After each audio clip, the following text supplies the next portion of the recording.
Hey, it's been a while since I've made a video showing my results, so let's get to it. Hey, this is Rochelle and welcome to Multiple Passive Streams of Income.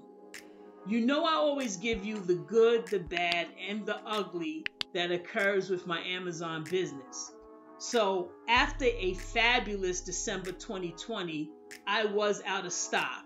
I only had one color variation in stock for my one product.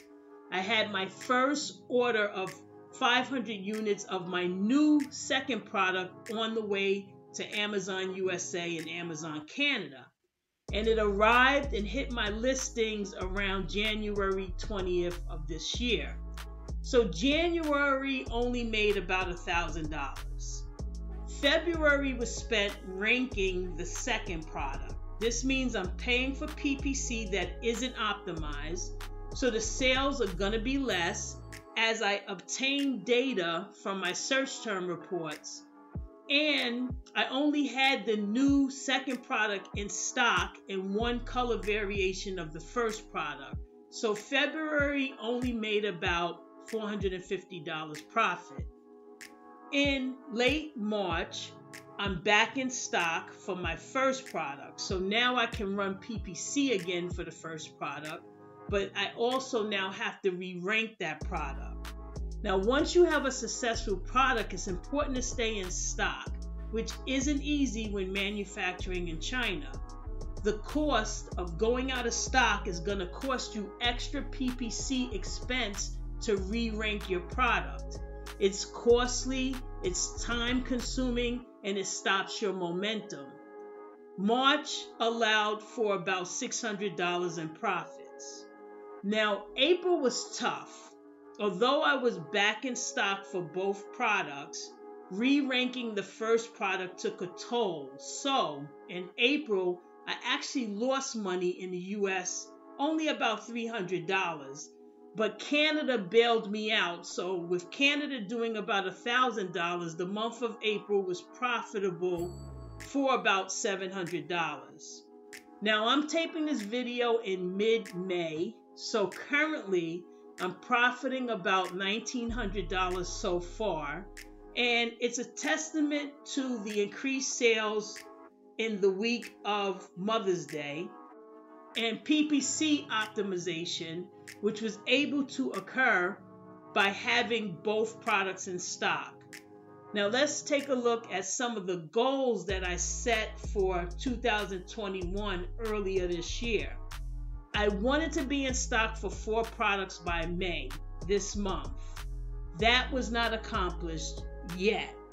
I had some issues with the order, which I'll explain in a few, but although the issue caused delays, that wasn't the sole reason why I missed the deadline.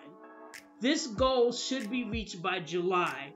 I have a 3,000 unit order shipping out next week, and hopefully by July, all 4 products, which consist of the 2 products I'm currently selling, and then 2 more new products coming.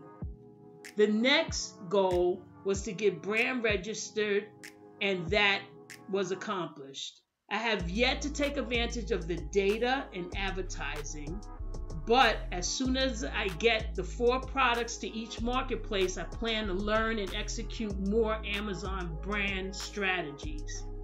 Another goal was to be UK VAT registered, and that too was accomplished.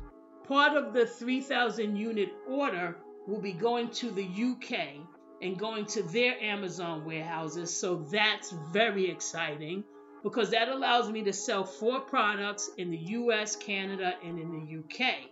Remember, this is all setting up for 2021 Q4. The last goal I set was to create a product research and product selection course, which I completed and is on sale now. The link is in the description below. It's my over-the-shoulder Amazon product research blueprint. So if you're struggling with finding products to sell on Amazon, here's a great inexpensive guide to jumpstart your Amazon journey. Next up for me is to get my images made for the 2 newest products and to create keyword-rich listings for each of them. I purchased a course that hopefully will allow me to advance from an intermediate Amazon seller to an expert Amazon seller. I'm implementing the PPC systems now, and it may take me a year to fully implement everything in this course. But once I can give a detailed review of it, I will make a video in the future about it. I also need to advertise my over-the-shoulder Amazon product research blueprint with YouTube ads. So that's going to be another learning curve and another goal that I need to accomplish as well. Now, there wasn't really any ugly scenarios this year, but I did have an issue with the 3,000 unit order. I paid 30% down to start the order with a credit card. And when the order was ready to ship, the supplier billed the remaining 70% through Alibaba's trade assurance. Because that payment was over $10,000, Alibaba only provided a wire transfer link as a payment option, so I couldn't complete the payment. This delayed the order from being released to the shipper for about 3 weeks. The supplier kept making excuses that Alibaba only allowed 2 payments. And since the first payment was completed, they couldn't break up the last payment. Now, come to find out, the supplier didn't want to break up the payment because they get tax rebates from the Chinese government based on the amount of the payment, which I never knew about until this happened. So after 3 weeks or so, they had to break the payment up, which created a loss for them. But it did allow me to pay by credit card because the payments were less than $10,000 each. So there you have it, the ongoing autobiography of my Amazon journey. Remember, I give you the good, the bad, and the ugly, full transparency. Please like, subscribe, and comment, and please click the notification bell after you subscribe so you're notified when I drop videos. As always, thanks for your time, as I know you could be any other place right now. Take care.